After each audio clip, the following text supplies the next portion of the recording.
Governor Mike DeWine ordered flags flown at half-staff in honor of John Lewis. The country is mourning the loss of two civil rights giants, Reverend C.T. Vivian and longtime Congressman John Lewis. Lewis and Vivian both worked alongside Martin Luther King Jr. Tonight, Lewis is being remembered across America and here in Central Ohio. NBC4's Eric Halperin is live in Columbus tonight. And Eric, you talked with Congresswoman Joyce Beatty, who worked right alongside Congressman Lewis.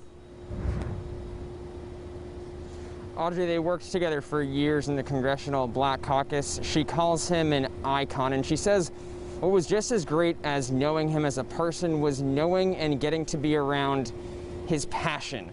Lewis had come to Ohio a number of times over the years. Back in 2016, Congresswoman Beatty invited him to her hometown of Dayton to make sure young people were registered to vote. Voting rights is, of course, one of the things Lewis was known for fighting for.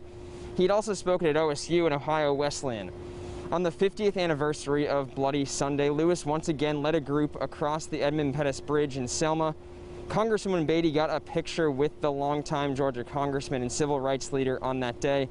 She says she cannot imagine what it was like for him on Bloody Sunday, being chased and beaten, but says the picture on the anniversary is one of her most meaningful memories. Be sad. I've had my moments. But now I know John would want us to stand up and talk about the present and talk about how we're going to continue that legacy so his life was not in vain. And Beatty says Lewis is one of the people who paved the way for her to be in the position that she's in today. Hear more from her tonight on NBC4 at 11. Live and local for you in Columbus, I'm Eric Halperin, NBC4. Eric, thank you. Senator Sherrod Brown released a statement on the death of John Lewis. Brown tweeted, "John Lewis, the conscience of Congress. John walked across bridge after bridge in his life to fight for justice, to embrace everyone with his kindness, and to help anyone in need." Senator Rob Portman also released a statement on the passing of Congressman John Lewis.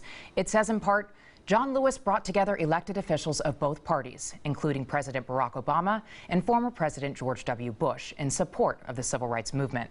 And the dignity, civility, and nonviolence that John stood for, we will all miss his presence."